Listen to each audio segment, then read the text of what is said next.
দেখেন আপনারা যা ভালো মনে করেন। শাইখুল হাদিস হিসাবে যাকে চিনে শাইখুল হাদিস আল্লামা আজিজুল হক রহমাতুল্লাহি আলাইহিকে পরশু রাতে দেখেছি আমাদের প্রিয় নবীজি হযরত মুহাম্মদ মুস্তাফা সাল্লাল্লাহু আলাইহি ওয়াসাল্লামের ডান দিকে বসা। শাইখুল হাদিস রহমাতুল্লাহি আলাইহির সাথে মুসাফা করেছি। শাইখুল হাদিস রহমাতুল্লাহি আলাইহি আমাকে মুচকি হেসে বললেন, নাসির তুমি জাতির সামনে মামুনকে বসিয়ে রেখে এই মেসেজটা দিয়ে দিবা, আল্লামা আহমদ শফির পরে শাইখুল হাদিস ইবনে শাইখুল হাদিস মাওলানা মামুনুল হক শাইখুল ইসলামের ভূমিকায় অবতীর্ণ হয়েছেন।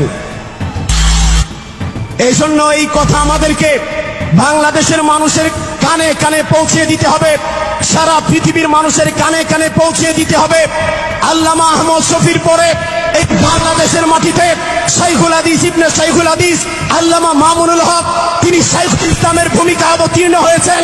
অতএব এখন থেকে আমরা পেপারের মধ্যে, পোস্টারের মধ্যে, গণমাধ্যমে শাইখুল ইসলাম নামটা আমার শাইখ আল্লামা মামুনুল হকের নামের সাথে জুড়িয়ে দিব। শাইখুল হাদিস হিসেবে যাকে চিনে শাইখুল হাদিস আল্লামা আজিজুল হক রাহমাতুল্লাহি আলাইহি, এটা ওদের দ্বারা সম্ভব।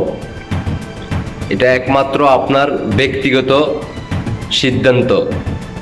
আপনি কি নিজেকে শুধরাবেন নাকি ওদের পিছনে থাকবেন? ইসলাম যদি আপনি সত্যিকারে যদি মুসলিম হয়ে থাকেন ভাই, তাড়াতাড়ি ওদেরকে হয়তোবা পাবনা ভর্তি করান, নাহলে ওদেরকে জেলখানা বন্দি করেন। আপনারা নিজেরাও শেষ হইবেন, ওরা তো শেষই। শুধুমাত্র কি জানেন? শুধুমাত্র ক্ষমতা। এই শুধুমাত্র ক্ষমতার চেয়ারটার জন্য চিন্তা করেন প্রত্যেকটা মাওলানা যাদের পিছনে আমরা 5 ওয়াক্ত নামাজ কলমা পড়তেন, ওয়াজ মাহফিল শুনতেন, মানুষদেরকে দাওয়াত দিতেন, এদের পিছনে লক্ষ লক্ষ টাকা খরচ করতেন, এই হলো তার নমুনা। এবার চিন্তা করেন যদি ক্ষমতা এসে পড়ে কোনো কারণবশত ঘুমের মধ্যে আপনি চিন্তা করেন যে ওরা ক্ষমতা চলে আসছে, তাহলে কি নিজেকে নবী বইলা দাবি করব? এই ধরনের ভণ্ড হুজুররা দেখতেছেন না, একটার পর একটা ভণ্ড হুজুরদের কাহিনী। কেউ জান্নাতের টিকিট বিক্রি করে, কেউ নবীকে নিয়ে মন্তব্য করে, কেউ মদিনা শরীফকে নিয়ে মন্তব্য করে, কেউ আবার কয়দিন পরে দেখবেন যে এখনো তো শুনলেন নবীজির দাওয়াত কিন্তু চলে আসছে। বিশ্বাস করেন কোনো একদিন ধরে নেন ওরা ক্ষমতা চলে আসলো, আসার পরে ওরাই বিশ্বনবী বলে দাবি করব। আল্লাহ মাফ করুক, বাধ্য হইতেছি বলে। আর ওরা নিজেরাই তো বলতেছে, আর কি বলার? শোনার কি কোনো কাজ আছে? আমি আর আপনি বললে আমরা তো সাধারণ মানুষ, তাই না? আমরা তো আর ইসলামকে নিয়ে এতটা গভীরভাবে আমরা চলি নাই। তো এই হলো অবস্থা আর কি ভাই।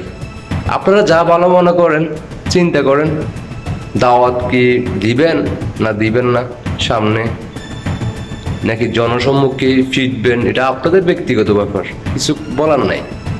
এটা ওদের নেচারে আছে, এটা আপনারাই সুযোগ করে দিচ্ছেন, আপনারা জনগণরাই সুযোগ করে দিচ্ছেন, সাধারণ জনগণরা। এবার শুধু মাথারে এভাবে বাড়ি দেন আর চুপ হয়ে বসে থাকেন, কারণ আপনারা তো সত্যিকারের ইমানদার মানুষ, সৃষ্টিকর্তাকে বেশি ভালোবাসেন, প্রিয় নবীকে বেশি ভালোবাসেন। এই হলো তার নমুনা। আশা করি সবাই বুঝতে পারছেন। সবাইকে অসংখ্য ধন্যবাদ। আল্লাহ হাফেজ।